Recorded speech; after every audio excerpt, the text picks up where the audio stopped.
오늘 하나님께서 우리에게 주실 말씀은 잠언 15장 13절에서 17절 말씀입니다.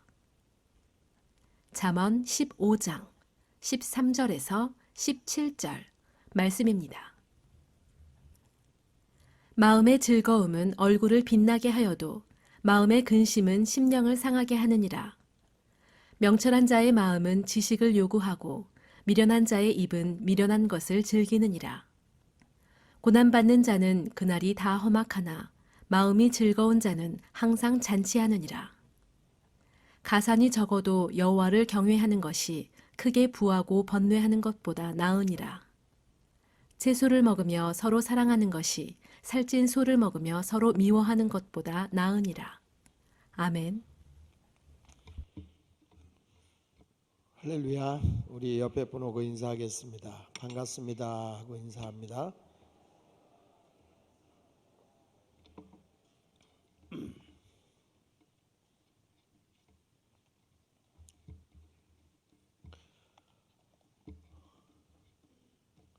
행복한 가정 세우기, 가정의 달을 맞이하면서 우리가 이제 가정의 주간의 셋째 주입니다. 첫째 주는 어린이 주일이었고 둘째 주는 어버이 주일이었고 오늘 셋째 주일은 가정입니다. 가정을 세우는데 어떻게 해야 우리 가정이 행복한 가정이 될 수 있을까? 성경이 우리에게 가르쳐 준 대로 한번 생각해 보려고 합니다. 유명한 소크라테스는 지혜로운 사람과 미련한 사람을 어떻게 구별합니까? 라고 제자들이 물었을 때 소크라테스는 이렇게 이야기를 합니다. 미련한 사람은 행복을 외부로부터 찾고 지혜로운 사람은 행복을 내부에서 찾습니다 라는 말을 했어요.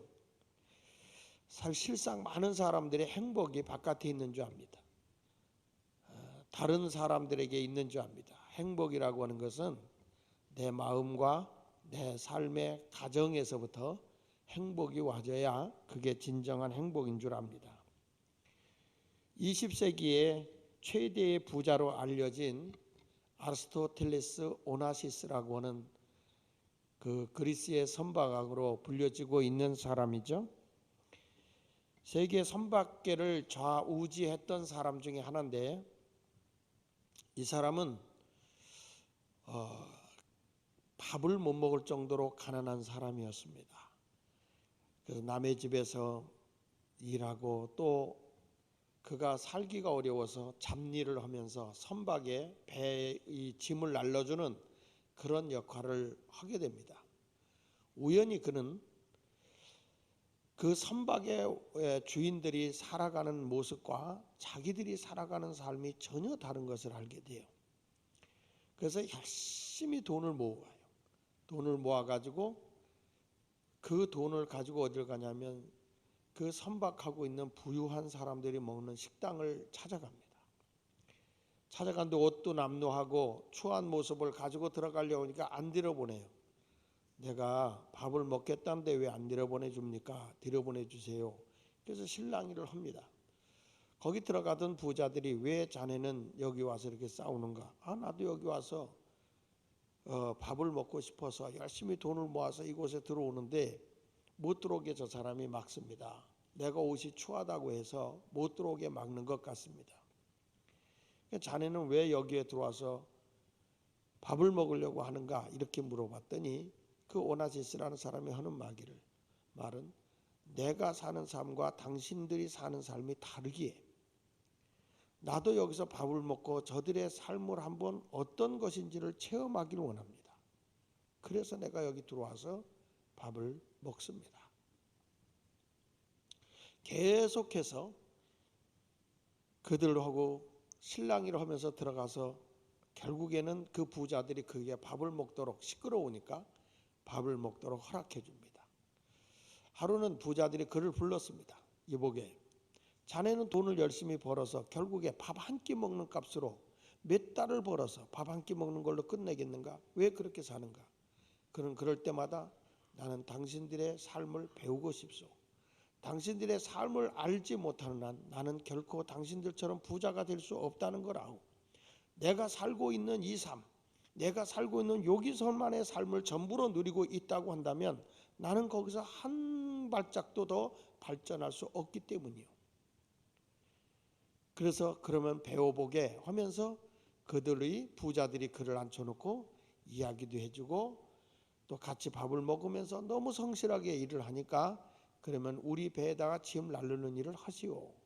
그래서 이 사람이 사람을 여러 사람 거느리면서 이 짐을 날려주고 이런 일을 하다가 경제가 어려울 때 돈을 흑착같이 모았던 가지고 배 한 척 한 척을 사기 시작하던 것이 일개 국가의 해군함보다도 더 많을 정도의 배를 가진 사람이 되었다는 게 오나시스죠. 물론 이 사람이 상상할 수 없는 부자가 됩니다. 문제는 부자가 된 그 다음에 부자가 되려고 하는 목적이 있어야 되는데 목적이 없고 돈이 많다 보니까 그걸 가지고 잘못된 삶을 살기를 시작하지요. 부자가 된 뒤에 노르웨이 선박 왕의 딸 잉게보르라고 하는 사람과 약혼했다가 파혼을 하고 그러다가 1946년 선방왕 스타브로스라고 하는 리바노스의 딸 그 아시나 리바노스와 첫 번째 결혼을 했다가 1960년도에 이혼을 하게 되고 오페라 가수 마리아 칼라스와 결혼을 했다가 그의 생활이 정결하지 못하다, 다시 말하면 살림을 제대로 못한다 그래서 그와 또 헤어지게 되죠. 그러다가 최고의 미모라고 하는 사람과 함께 결혼하게 되는데 그 사람이 누구냐면 존 F 케네디의 부인이었던 미망인이었던 우리가 잘 아는 제클린 여사와 결혼을 하게 됩니다. 이 여자와 결혼할 때 결혼 비용이 100만 불이 들었다고 하니까 약 12억이 들었고요. 그리고 이 제클린 여사가 한 달 동안 자기가 용돈으로 쓰는 돈이 얼마를 가지고 썼냐면 22억을 매달 썼다는 거예요. 얼마나 사치한 여인이었는지 상상을 초월할 정도로 돈을 쓰니까 자기가 도저히 이 여자하고 살다가는 안 되겠다 그래서 이혼을 요청하지만 제클린 여사가 이혼을 하질 않습니다. 끝까지 버티다가 아들이 비행기 사고로 세상을 떠나요. 이 오나시스가. 그때 충격을 받고 그리고 새로 결혼했던 이 제클린 여사의 그 낭비하는 그 모습에 충격을 받고 결국에 69세에 죽게 됩니다. 그가 죽을 때에 한 말이 있어요. 그가 끝까지 자기 죽음의 자리를 지켜준 거는 딸 크리스티나라고 하는 딸밖에 없는데 그가 남긴 저서의 글에서 이런 글을 남겼습니다. 나는 아무에게도 말할 수 없는 슬픔과 고독 속에 살아왔다. 또 태산같이 많이 벌어놓은 거대한 재산이 나를 행복하게 해주리라고 기대했으나 그건 역시 나의 욕구와 소원을 채워주지 못하였다.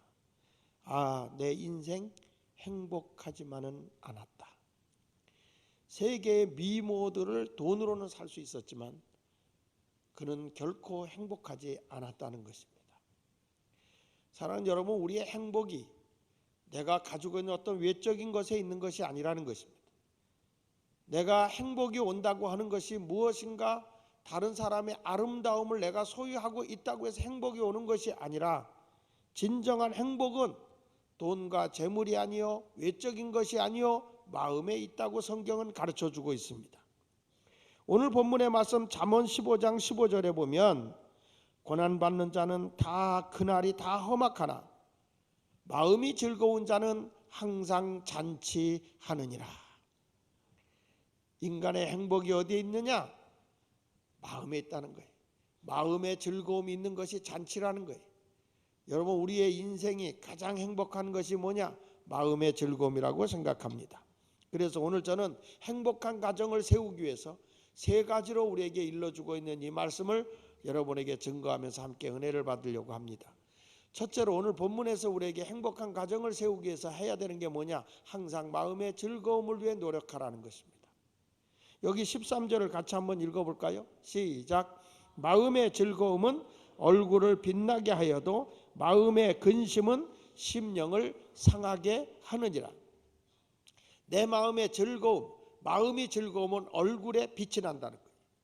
내 얼굴이 아름다워진다는 거예요. 그러나 마음에 근심이 많은 사람은 결국에 마음도 상하게 되고 내 삶도 망가지는 거죠. 그래서 아까 읽었던 잠언 15장 15절에 고난받는 자는 그날이 다 험악하지만 마음이 즐거운 자는 항상 잔치를 하고 산다라고 일러주고 있는 것입니다.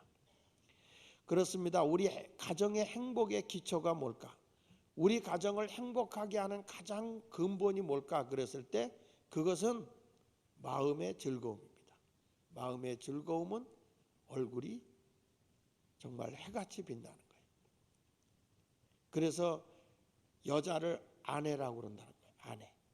안에 있는 해. 안에 있는 태양. 집안에서 아내가 밝게 하고 살면 집안이 환하다는 거예요. 애들도 환하고 남편도 환하고 모든 사람이 여자가 침침하게 살면 그 집은 어두움. 여자가 밝게 살면 그 집은 태양. 옆 사람을 보십시오. 안해입니까? 안달입니까? 그러니까 우리가 생활하면서 달도 빛을 발해야 되겠지만 가장 광명한 것은 태양이라고 하는 것을 말씀하고 있잖아요. 그래서 사람이 세상을 낙관적으로 밝고 기쁘게 살면 그 사람의 일의 능률이 1000배, 100배로 늘어난다는 거예요. 어둠 속에 사는 사람은 절대 일의 능률이 나타나지 않아요. 여러분, 어떤 일을 하는 사람이 원망하고 불평하고 짜증 부리고 이러는 사람의 능률이 있겠습니까? 부담스러워하는 사람들이 일에 능률이 있겠습니까? 부정적이고 안 된다고 하는 사람을 통해서 일이 이루어지겠습니까? 그렇지 않아요. 어떤 일이라도 힘들어도 밝게 사는 사람이 큰 일을 하는 거예요. 우리 감리교에서 진급을 하는데, 진급을 하기 위해서는 목사님들이 이제 과정고시라는 시험을 본 다음에 그 다음에 자격 심사를 봐요. 이분이 목회자로서 자격이 있느냐 없느냐. 그래가지고 자격을 심사하고 이제 질문을 하고 하거든요. 이 자격 심사를 할 때 이렇게 질문하는데 그 자격 심사위원이 한 번은 한 그 전도사한테 물은 거예요. 자, 당신은 이제 목사 안수 받으면 어느 곳에 가서 목회를 하려고 하는가? 그렇게 물어봤더니 이 젊은 전도사가 하는 얘기가, 저는 제가 자란 고향에 가서 교회를 세우고 거기서 목회를 하려고 합니다. 그래, 고향에서는 예수님도 그렇게 환영을 받지 못했는데 자네가 그거 가서 하나님의 말씀을 전한다면 사람들이 자네의 말을 듣겠는가? 이렇게 물었습니다. 그때 그 전도사가 하는 얘기가, 제 말을 듣지 않고 제 말을 받아들이지 않는다 해도, 욕하지 않는다면 그것만으로도 전 기쁘죠. 설상 그들이 나에게 욕하고 학대를 한다 할지라도 나는 그들에게 스데반 집사처럼 돌에 맞아 죽지 않는다고 하는 것에 대해서 기뻐할 것이고, 만약에 저들이 나를 돌을 던지고 나를 죽인다고 한다면 복음을 전하다 죽는 것으로 기뻐하며 기쁨으로 저는 죽을 각오가 되어 있습니다. 그 말을 들은 심사위원들이 감동을 먹었어. 자네는 꼭 목회에 성공할 것이네. 그렇습니다. 사명을 받아도 그 사명을 억지로가 아니라 마음에서 우러나오는 기쁨과 헌신과 감격이 있는 사람은 성공합니다. 이번에 제가 부흥에 갔던 교회가 부평 우리교회라고 하는 교회입니다. 만 8년 지나고 9년째 되는 교회입니다. 교인의 수는 약 200여 명이 모이고 교회 분위기가 굉장히 좋았습니다. 목사님이 상당히 젊었고 굉장히 사모님하고 목사님이 밝게 살았어요. 그래서 제가 가보니까 교회 분위기도 좋아. 그래서 쉽지 않은데 자네는 어떻게 이 교회로 오게 됐는가? 먼저 있던 목사님이 딴 교회로 가고 자네를 오게 됐는데 어떻게 오게 됐는가 제가 물어봤어요. 그랬더니 그분이 이런 얘기를 하는 거예요. 이 교회에서 교역자를 찾는데 가장 현재 교회를 많이 부흥시키고 있는 교회가 어디냐? 그 교회에 있는 부교역자를 찾자. 그래서 2개 교회가 선정이 됐는데 그 교회가 선한 목자 교회였고, 2번째 교회가 상계감리교회 서기론 목사님의 교회였다는 거예요. 그래서 이 2개 교회를 가운데서 거기서 부목사를 추천받아서 왔는데 선한목자교회에서 하나 오고 상계교회에서 하나 왔는데 이 목사님이 선정이 됐다는 거예요. 상계교회에 있는 목사님이. 근데 왜 선정을 하게 됐느냐? 장로님들의 얘기를 그 목사님한테 해줬다는 거예요.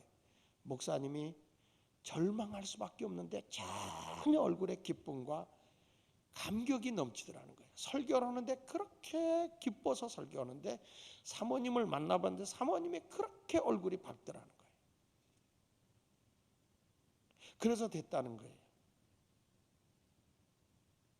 근데 이 목사님이 그래요. 저는 어떻게 그러면 나를 데려와서 부흥회를 하게 됐냐 그랬더니 자기가 청량감리교회 목회할 때 거기 서기론 목사님이 거기서 목회를 했거든요.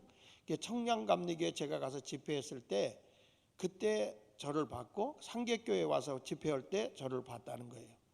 근데 어떻게 너는 서울로 상계교회로 왔냐 그랬더니 목사님이 이 청량감리교회에 있을 때 나를 데리고 왔다는 거예요. 데리고 왔다. 그래, 왜 너를 데리고 왔지? 목사님을 왜 모시고 왔지? 모르겠어요. 목사님이 저를 데리고 왔어요. 근데 그때 사모님이 이런 얘기를 해요. 목사님, 저희는 청량 감리교회에 있을 때 우리 애를 잃어버렸습니다. 그게 무슨 얘기야? 교회 버스가 밖에 들어오다가 마당에서 놀고 있는 이 아이를 치어서 교회 버스에서 이 아이가 죽었다는 거예요. 거기서 5명이 놀았는데 이 전도사님 애만 거기서 죽었다는 거예요. 그때 아이 나이가 3살이었대요. 가장 아름답고 재롱을 떨고 있을 때였다는 거예요. 그 절망감이란 그 슬픔이란 내가 하나님을 위해 일하는데 왜 이 아이를 이렇게 데려갔을까? 그 절망감과 슬픔은 말할 수 없었대요. 하나님 앞에 울며 기도하고 있을 그때에 내가 그 딸을 필요로 해서 데려갔으니 하면서 마음에 그렇게 위로를 줬대요. 그래서 그 아이로 인해서 교통사고로 받은 보상금이 1억이었는데 그 1억을 아낌없이 어려운 가정을 위해 다 나눠주고 그리고 하나님 앞에 기도했는데 막내 아들을 하나님이 줬습니다. 그 얘기를 하면서 우리는 그 아이를 하나님 나라에 보냈지만 그 아이로 인해서 어려움을 당했던 사람들이 일어나고 저들이 행복하게 살아가고 있는 그 모습만 봐도 기쁩니다. 우리는 절대로 우울하게 지난 적이 없고 항상 그럼에도 불구하고 기쁨으로 그 아픔과 슬픔을 이겼다는 거예요. 그러니까 하나님이 이렇게 좋은 곳으로도 인도해 주시더라. 그리고 그 목사님이 내가 그때 만약에 악의적으로나 아니면 내가 위선적으로 했다면 서 목사님이 저를 데리고 왔겠느냐. 그러면서 그런 얘기를 하는데 이 사람의 가정이 또 하나님께 귀하게 쓰임받는 것이 무엇일까 하면 기뻐서 기쁜 것이 아니라 절망할 수밖에 없는 상황에서 기뻐하고 마음을 밝게 하고 사니까 하나님이 그 길을 인도하시는구나. 사랑하는 여러분, 우리의 삶은요 임기응변적인 삶을 살아가는 거 아닙니다. 성경은 말하는 겁니다. 마음에서부터 우러나오는 즐거움이 있어야 되는 것입니다. 내가 어떤 일을 할 때 최선을 다해서 했는데 그것이 안 이루어지면 절망하는 게 아니라 차선을 택하는 것이고 차선을 택해서 안 되면 또 한 번의 차선을 택해서라도 무엇인가 해보겠다고 하는 열망을 가지고 나가는 사람이 되어졌을 때 그 사람이 성공하는 사람인데 그것이 억지로가 아니라 가슴에서부터 행복이 와줘야 되는 거죠. 그러기 위해서는 우리가 어떤 삶을 살아야 되느냐? 즐거움을 살아야 돼요. 사랑하는 여러분, 우리를 끝까지 사랑하는 분이 우리 주님이십니다. 로마서 8장 35절에 사도 바울이 그렇게 핍박을 당하고 어려움을 당하면서도 기쁨으로 복음을 전할 수 있었던 게 뭐예요? 누가 우리를 그리스도의 사랑에서 끊을 수 있겠느냐? 환난이, 너희의 곤고함이, 너희의 박해가, 너희의 기근이, 너희의 벌거벗음이, 적신이, 너희의 위험이, 너희의 칼이, 너에게 많은 어려움이 닥쳐온다 할지라도 그 어느 환경도 그 어떤 나의 위협도 하나님의 사랑에서 끊을 수가 없다. 그래서 나는 하나님을 사랑한다는 거죠. 그 하나님을 바라볼 때 자기는 항상 기뻐하며 감사하며 감격하며 살아가고 있다고 고백하고 있는 바울입니다. 여러분, 우리 가정이 어떤 가정이 되어야 되는가요? 주님으로부터 와지는 항상 기쁨이 있는 아름다운 삶을 살아갈 수 있기를 축원합니다. 어떤 사람은 이렇게 묻습니다. 목사님, 교회가 우선입니까? 가정이 우선입니까? 여러분, 나는 이렇게 생각합니다. 가정이 교회가 돼야 되고 교회가 가정이 돼야 합니다. 하나님이 제일 먼저 세워주신 것은 가정입니다. 하나님을 모시고 하나님의 말씀이 주어진 곳이 가정입니다. 에덴 동산에서 제일 먼저 세워주신 것이 가정입니다. 그런데 그 가정에서 하나님의 말씀을 잃어버리고 하나님을 잃어버리고 자기가 하나님이 되려고 할 때 그 가정은 풍비박산난 겁니다. 여러분, 가정이 교회가 돼야 된다는 말은 하나님이 주인이 돼야 되고 하나님을 예배해야 되고 하나님의 말씀에 가르침에 순종하는 가정이 될 때 그 가정에 하나님의 부유함이 있는 것이고 하나님의 행복이 있는 것이고 하나님의 넉넉함이 주어지는 것이에요. 그 젖과 꿀이 흐르는 그 아름다운 땅을 들어간 이스라엘 백성도 거저간 거 아니잖아요. 순종하고 하나님 말씀의 고난을 이기며 간 사람은 정복했지만 원망하고 불평한 사람들은 광야에서 죽은 거예요. 아무리 에덴 동산이 좋았어도 에덴 동산에서 하나님의 말씀에 불순종하고 자기가 올라서려고 할 때는 다 하나님이 내쫓아 버리는 거예요.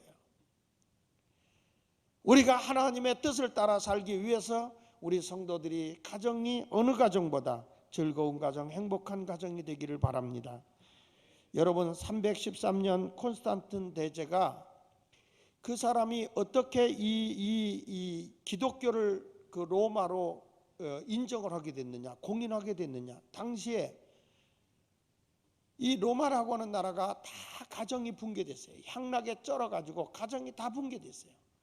근데 가정을 살릴 수 있는 게 어디냐 그랬을 때 가장 가정적인 데가 기독교였어요. 그래서 기독교를 공인하게 되면 무너진 가정이 다 회복되겠다. 기독교를 공인하게 되죠. 여러분, 성경을 보십시오. 예루살렘 교회의 시작은 어디서부터 이루어집니까? 마가의 집입니다. 마가의 다락방입니다. 마가 집의 다락방에서 시작된 교회가 예루살렘 교회입니다. 빌립보 교회가 어느 집에서 시작합니까? 루디아의 가정의 식구들이 모여서 예배드리기 시작한 게 루디아의 교회가 된 것입니다. 라오디게아 교회는 눈바의 집에서 시작이 돼서 그 가정에서부터 시작한 예배가 이웃도 친척도 모이다 보니 교회가 돼서 그게 바로 라오디게아 교회입니다. 골로새 교회는 빌레몬의 집에서 모여서 예배를 드리기 시작했던 것이 골로새 교회가 된 것이고, 고린도 교회는 가이오의 집에서 모여서 예배드린 가정 예배가 드려졌던 것이 친척이 모이고 이웃이 모이고 그 교회가 시작이 되는 겁니다. 성경의 모든 내용을 보면 기독교의 종교는 어디서부터 시작이 되느냐? 가정에서부터 시작이 돼요. 그래서 에베소서에 보니까 교회와 가정을 동일하게 놔요. 그래서 항상 얘기할 때 아내 사랑하기를 그리스도께서 교회를 사랑하신 같이 하라. 아내들이여 남편에게 복종하기를 교회가 그리스도에게 복종하듯 하게 하라. 항상 성경을 이렇게 읽어보면 가정과 교회, 교회와 가정을 동격으로 봐요. 동일하게 봐요. 그만큼 가정이 중요한 거예요. 우리 가정이 그냥 밥만 먹고 모였다 흩어지는 것이 아니라 하나님을 주인으로 모시고 하나님의 말씀으로 양육받고 하나님을 영화롭게 하는 그런 가정인 교회. 그런 모습이 우리 소그룹 공동체에서도 가정과 같은 교회가 돼야 되는 거죠. 교회는 가정과 같아야 되는 거죠. 인간의 어떤 친목 단체가 아니라 하나님을 으뜸으로 모시고 있는 곳이 되어야 되는 것입니다. 그러므로 여러분들 가정에서도 얼굴이 실룩되고 삐죽되고 토라지고 톡 쏘고 하는 이런 모습으로 가게 되면 가정이 행복하지 않잖아요. 우리가 교회 일도 언제나 얼굴에 미소를 띠고 그리고 친절하게 하고 또 자원해서 하나님께 헌신하는 아름다운 삶을 살아가는 것 하나님이 기뻐하리라 생각합니다. 다시 한번 말합니다. 여러분의 가정에 제일 중요한 것, 즐거움을 잃어버리지 않는 가정이 되기를 바랍니다. 이왕 할 일이라면 즐겁게 일을 하십시오. 여러분 짜증내고 신경질 부린다고 가정이 다 달라질 거 없잖아요. 어차피 닥쳐온 이 일을 즐겁게 일을 해나가는 것이 복이다 이 말이에요. 두 번째, 행복한 가정을 세우려고 하면 하나님을 경외하는 신앙을 소유해야 합니다. 하나님을 예배하는 신앙입니다. 잠언 15장 16절에 말씀하고 있죠. 같이 읽어봅니다. 시작. 가산이 적어도 여호와를 경외하는 것이 크게 부하고 번뇌하는 것보다 나으니라. 가산이 적어도, 내가 돈이 적어도 여호와를 경외하는 것이, 하나님을 예배하는 것이, 하나님을 두렵고 떨림으로 예배하는 거죠. 공경할 경자, 두려울 외자, 경외. 하나님을 두렵고 떨림으로 예배하는 것, 그것이 크게 부하고 번뇌하는 것보다도 낫다고 말씀하고 있습니다. 그러므로 여러분, 우리가 진정한 부자가 되어야 되는 것은 뭐냐면 믿음이 부자가 되어야 됩니다. 돈이 많아서 행복한 게 아니고 믿음이 부유한 거예요. 저는 이게 신방을 이렇게 가보면서 조그맣게 살다가 성도가 그 어려운 중에도 조금 모아서 조금 집을 넓혀서 신방을 갔는데 얼마나 행복해 하시는지. 어저께도 신방을 갔는데 우리 권사님네 가정에 갔어요. 집을 넓혀 갔는데 참 그렇게 행복해 하시는 그 모습을 볼 때 마음이 얼마나 기쁜지. 사실 내가 그랬어요. 아유, 권사님 여기서 교회해도 되겠다. 교회해도 되겠다. 내가 그렇게 얘기를 했어요. 여러분, 가산이 적어도 우리 가정의 진짜 행복이 뭘까? 하나님을 예배하는 거예요. 하나님을 영화롭게 하는 것 이상 귀한 일이 없습니다. 자녀들이 앉아서 같이 부모님들과 예배를 드리는데 신방을 받는데 너무 귀한 거예요. 어저께는 신방을 하는데 자녀들이 다 앉아서 신방을 받으니까 내가 아이들한테도 하나님의 말씀으로 권면할 수 있었고, 또 아이들에게 소망을 줄 수 있고, 또 부모님 앞에 아이를 어떻게 대해야 된다는 얘기도 해줄 수 있어서 얼마나 좋았는지 몰라요. 신방이라고 하는 것은 사실 우리가 가서 잠깐 예배드리고 축복하고 있는 게 아니라 그 가정을 치유하면서 주님을 모시고 그 가정을 진심으로 축복해 주는 것이기 때문에 신방은 참 귀한 거예요. 너무 귀한 거예요. 저는 어저께 가면서 제가 말씀을 참 이렇게 준비를 해가지고 신방 설교를 준비해가지고 가요. 주일 낮설교 하는 것처럼 신방 설교를 완벽하게 준비해갖고 갑니다. 그래가지고 가서 이걸 봐가면서 설교를 하는데 어저께 한 집은 신방을 가는데 좀 축복되고 좋은 얘기를 해줘야 되는데 좁은 길로 가라. 좁은 길로 가라. 그 설교가 준비가 됐어요. 참 이상하다. 이 말씀을 왜 할까? 좁은 문으로 들어가라. 좁은 길로 가라. 그런 설교를 준비하고 갔어요. 근데 그 이사간 집을 올라가는데 계단이 얼마나 좁고 협착하고 위험한지, 거기 올라가면서 제가 은혜를 받은 거예요. 이야, 하나님이 이 말씀을 줬을 때는 그게 아니구나. 그래서 이 집에 뭐냐면 항상 오르락내리락 하면서 하나님이 나에게 좁은 길로 가라. 천국의 길은 좁고 협착하다. 그러면서 늘 그 길이 영생의 길이고 그것이 생명의 길이다. 오르락내리락 하면서 그 기도를 하라 그랬어요. 하나님, 우리 가정은 생명의 가정이에요. 우리 가정은 정말 천국의 가정이에요. 그런 기도를 하라. 그거 계속 반복하다 보면 그대로 축복한 대로 생각한 대로 가정이 임하는 것이다. 그런 말씀을 줬는데 정말 빈틈이 없는 하나님이다 하는 생각을 하면서 말씀을 준비하면서도 왜 그럴까라고 했는데 가보니까 필요한 말씀을 하나님이 주신 거더라고요. 인천에서 오는 우리 교인 가정 신방을 갔어요. 가서 그 가정에 신방을 했는데 그 신방을 받고 나서 권사님이 그런 얘기해. 김현미 권사님이, 목사님 정말 우리 가정에 필요한 말씀 주셨어요. 정말 필요한 말씀 주셨다고 그렇게 감사하고 감격을 하더라고요. 여러분, 가정에요, 근본적으로 치유하고 해결할 수 있는 것은 하나님밖에 없어요. 하나님을 경외하고 하나님을 받아들이면서 그 예배를 드리는 그곳이 얼마나 아름답습니까? 여러분 보십시오. 높은 자리에 있었던 그 유대인들을 통치하고 있었던 빌라도라는 사람이 있었고요. 백부장 고넬료라는 사람이 있었잖아요. 근데 빌라도는 예수님을 직접 본 사람이고 예수님에 대해서 관심도 가진 사람이지만 예수님을 결국에는 받아들이지 않았어요. 그리고 예수님을 십자가에 못 박혀 죽게 하는데 앞제비 노릇을 했죠.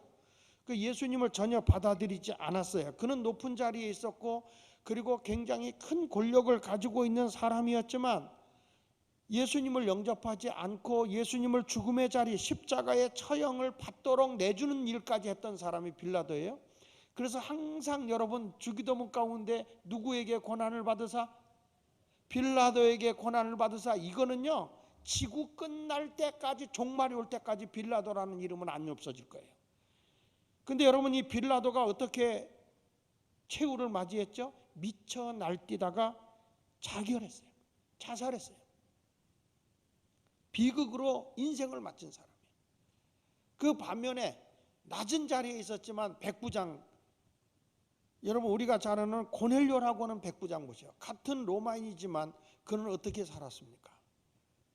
가난하고 병든 사람들 다 돌봐주고 구제하고 유대인들을 위해서 포로로 끌려온 유대인들을 위해서 회당도 줘주고 이렇게 정말 예수님을 한 번도 만난 적은 없지만 그는 예수님을 잘 섬겨서 그 보잘것없는 그 하인의 병까지 고쳐주는 역할까지 했던 사람 아니겠어요?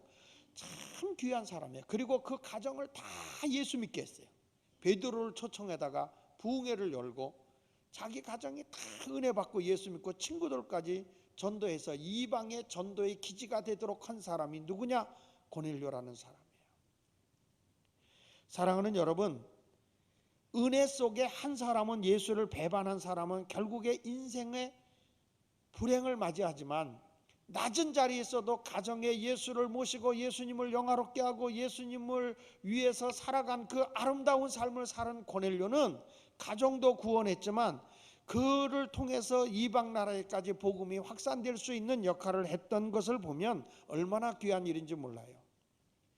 지금 은혜가 없는 가정에서 문제가 생기지 않습니까? 지금 여러분 가정이 막 파괴되어 가고 있습니다. 미성년자들이 돈을 갖고 자기 쓰기 위해서 매춘을 합니다.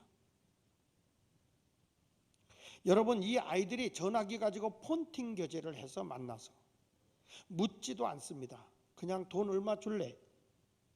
그래서 자기 몸을 팝니다. 저들은 폰팅 교제하죠. 태칭 교제하죠. 채팅 교제도 하죠.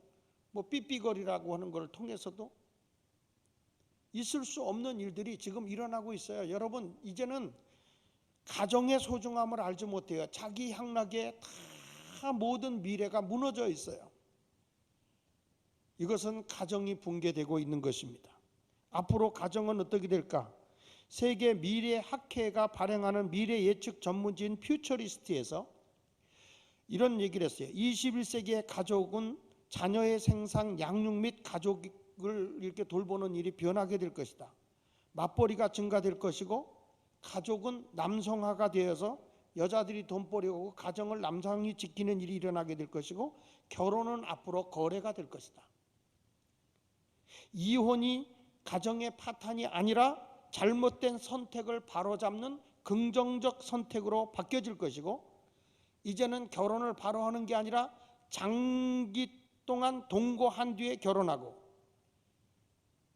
이제는 서로 혼합 가정이 돼서 이제는 가족이고 뭐고 없다는 거예요. 동성애가 합법화되면서 이제는 가정이 이상하게 바뀌어버릴 거다. 영국의 작가 아서 클라크라고 하는 사람과 미국의 경제학가 칼 브레이스라고 하는 사람이 이런 얘기도 했습니다. 20년 내로 인공지능을 가진 기계로부터 새로운 형태의 생명체가 탄생하게 될 것이다.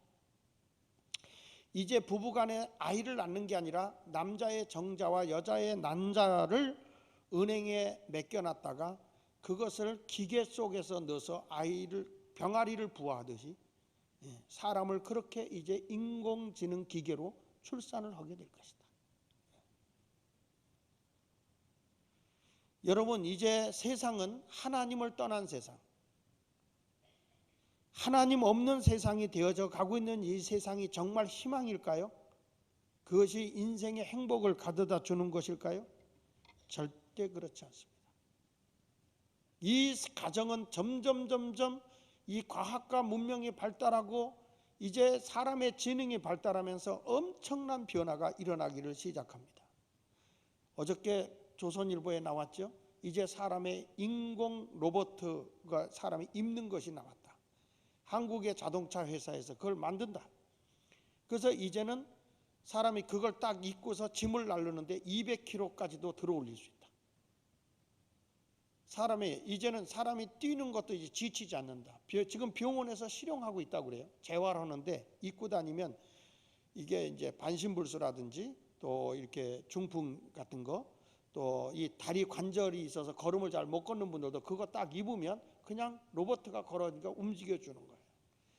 이제 사람이 그런 시대가 되어버렸어요. 이제 내 몸을 내가 의지하는 게 아니라 기계에 의지하고, 이제 군인들도 이제 막 초스피드로 날아다니면서 전쟁을 하게 되는 이런 일들이 일어나게 된다는 것이죠.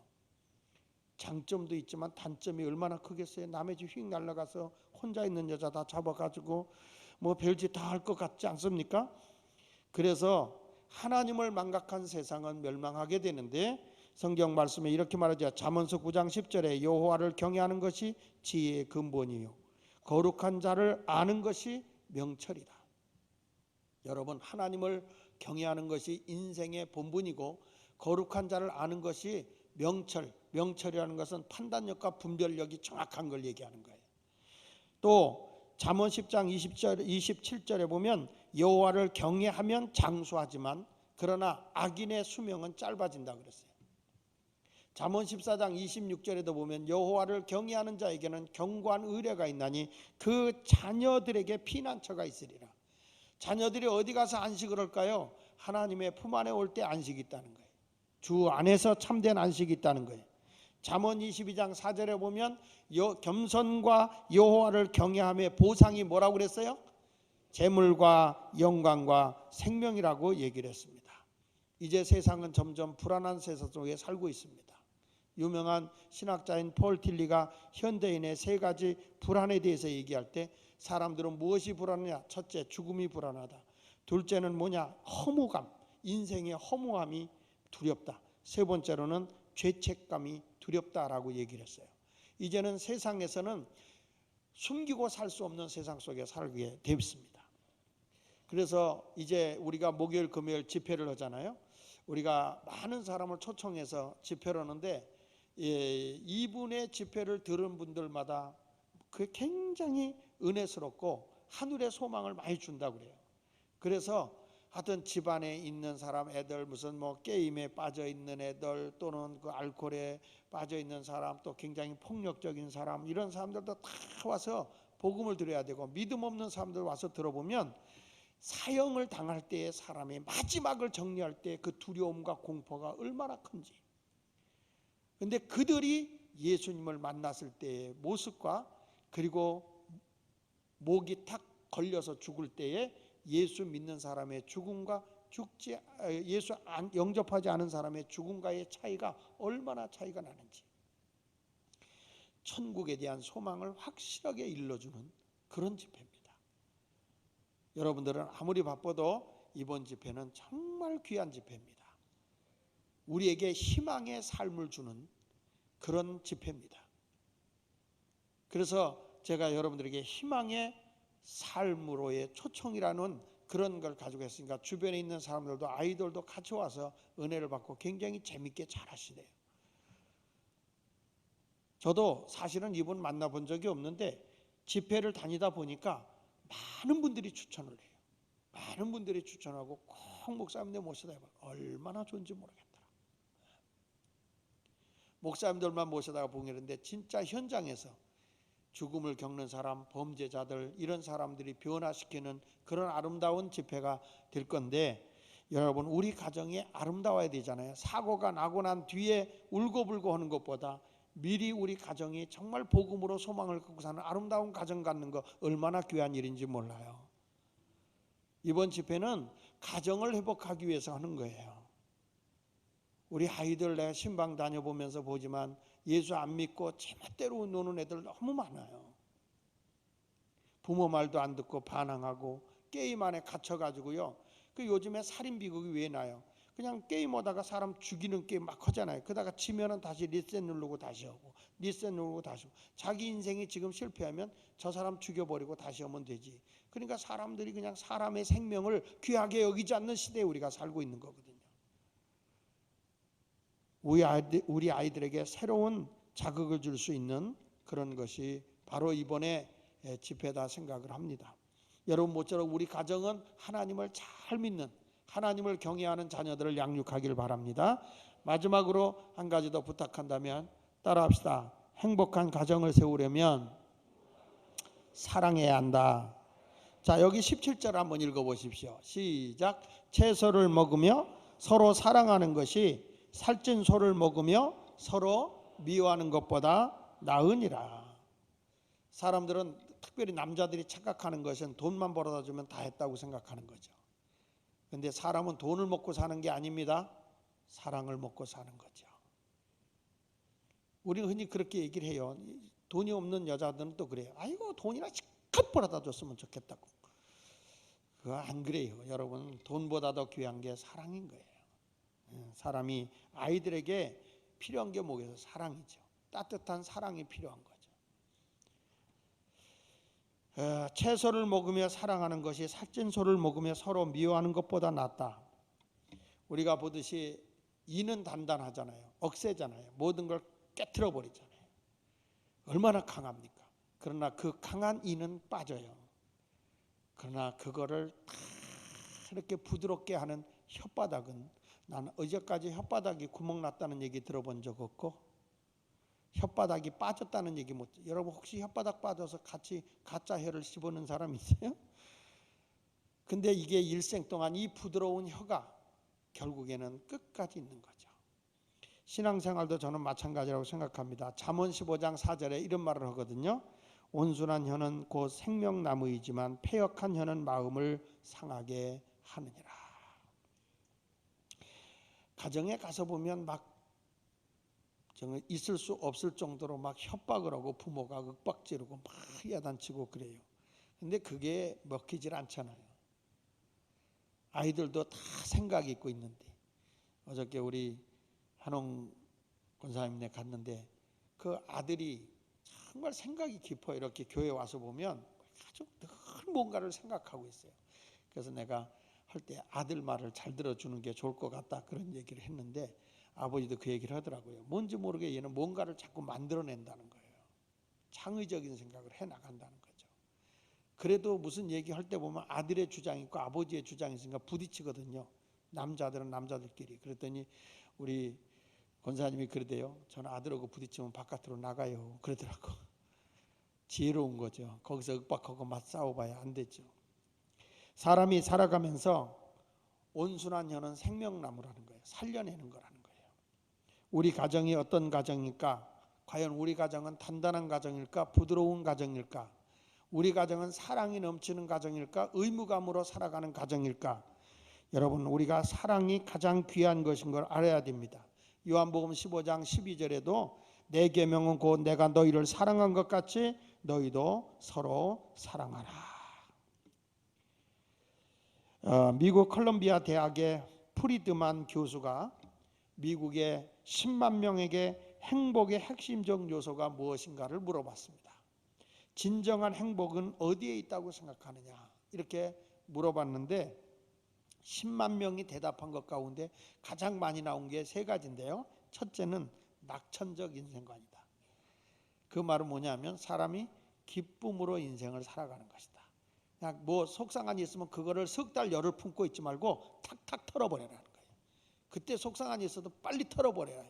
그거 여러분 어떤 사람은요 평생 갖고 가는 사람이 있어요. 그래서 나이 드신 분들 만나 신방 가보면요 세상에 24살 때 있었던 일을 지금도 얘기를 해요.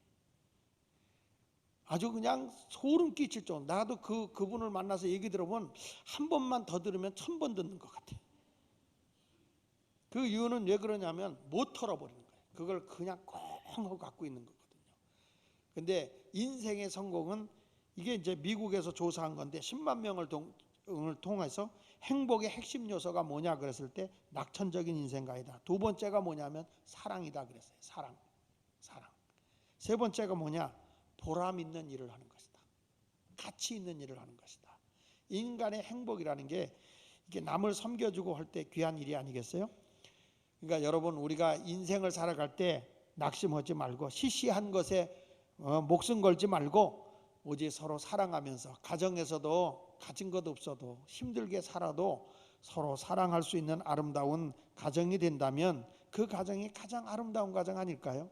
고린도전서 13장 13절 우리 잘 아는 내용 아닙니까? 그런즉 믿음, 소망, 사랑 이 세 가지는 항상 있어야 하지만 그 중에 가장 최고인 것이 뭐라고 그랬어요? 사랑이라고 이야기를 하고 있지 않습니까? 그래서 그 슈바이처 박사도 무엇이 최대의 이단이냐?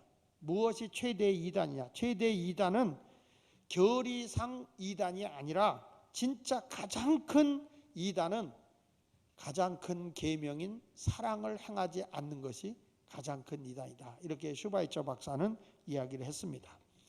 여러분 이제 우리 누구하고도 비교하지 마십시오. 누구는 어떻고 이런 거 비교하지 마십시오. 사랑이 있으면 됩니다.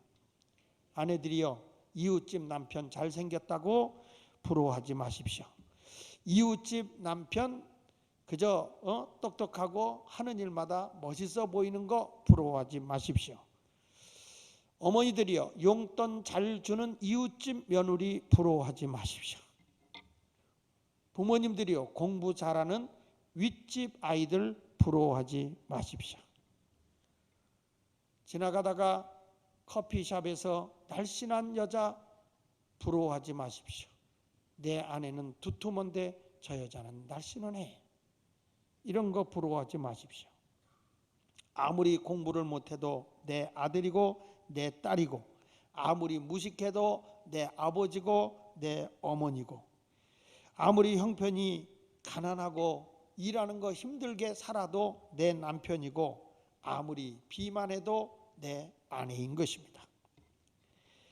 여러분 내가 어려움 당하고 내가 슬픈 일을 당할 때 어려움 속에 와서 도와주고 슬픔을 당했을 때 울어줄 수 있는 사람은 웃집 아저씨도 아니고 찻집 아저씨 커피숍도 아니고 웃집의 아이들도 아니에요. 내가 힘들고 아프고 어려울 때 나를 도와주고 함께 울어주고 함께 걱정해주고 함께 싸매줄 수 있는 것은 가족밖에 없어요. 그래서 우리는 가족을 사랑해야 돼요. 미워하지 말고 서로 사랑하며 하나님을 영화롭게 하는 성도들이 되시기를 축복합니다. 사랑한다면 세 가지를 해야 되는데 마땅히 마음을 주어야 합니다. 사무엘상 18장 1절에 다윗이 사울에게 말하기를 마침에 요나단의 마음이 다윗의 마음과 하나가 되었다 하는 것처럼 진정한 사랑은 뭐냐?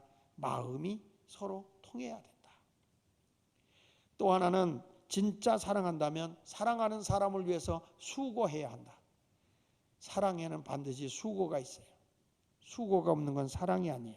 성경 창세기 29장 20절에 보면 야곱이 라헬을 위하여 7년 동안 라반을 섬겼으나 그를 사랑하는 까닭에 7년을 며칠같이 여겼다. 7년을 며칠로 여겼다. 사랑하면 수고를 하게 돼 있어요. 사랑한다면서 하나도 거들어주지 않는다면 사랑이 아니잖아요. 사랑은 수고가 따라와야 사랑인 거예요. 우리가 교회를 사랑한다? 그럼 교회 사랑하면 교회를 위해 수고해야 돼요. 교회 사랑하면 청소도 하고, 그렇죠? 수고하면.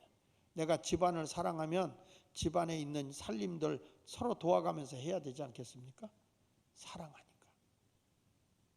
야, 어느 집에 가보니까 세상에 그렇게 아기들 사랑한다고 손주들 사랑한다고 뭐 모든 거 다 준비해놔. 사랑하는 여러분, 사랑하는 사람을 위해서 수고하는 거 힘들지 않아요? 우리 그 전에 보니까 할머니들 다리 아프다고 막 쩔쩔쩔쩔 매고 그러더니 손주들은 다 업고 다녀. 야, 사랑은 수고 힘든 줄 모르고 사는 것 같아. 따라합시다. 사랑한다면 목숨까지 줘야 된다. 여기 보면 데살로니가서 2장 8절에 이렇게 말하죠. 우리가 이같이 너희를 사모하여 하나님의 복음뿐 아니라 우리의 목숨까지도 너희에게 주기를 기뻐함은 너희가 우리의 사랑하는 자 됨이라. 사랑은 목숨까지 내어줄 수 있는 거예요. 그래서 어떤 엄마들은 아이를 낳다가 그 아이 생명을 살리기 위해서 자기 목숨을 잃는 분도 있잖아요. 이번에도 지진이 난 데 보니까 엄마가 그 바위덩어리 깔리는 데를 그 아이를 살리겠다고 해가지고 손가락을 깨물어 가지고 피를 입에다 물려줘 가지고 아이를 살려내고 엄마는 죽고. 그러니까 목숨까지 주며 사랑하는 거죠. 여러분, 우리 가정이 세 가지를 꼭 가질 때 행복한 가정으로 세워집니다. 첫째는 즐겁게 사는 가정입니다. 두 번째는 하나님을 예배하는 가정입니다. 세 번째 가서는 사랑하는 가정입니다. 이 세 가지를 잘 갖추어 나간다면 어느 가정보다도 여러분의 가정은 행복한 가정이 될 줄 믿습니다. 기도하겠습니다.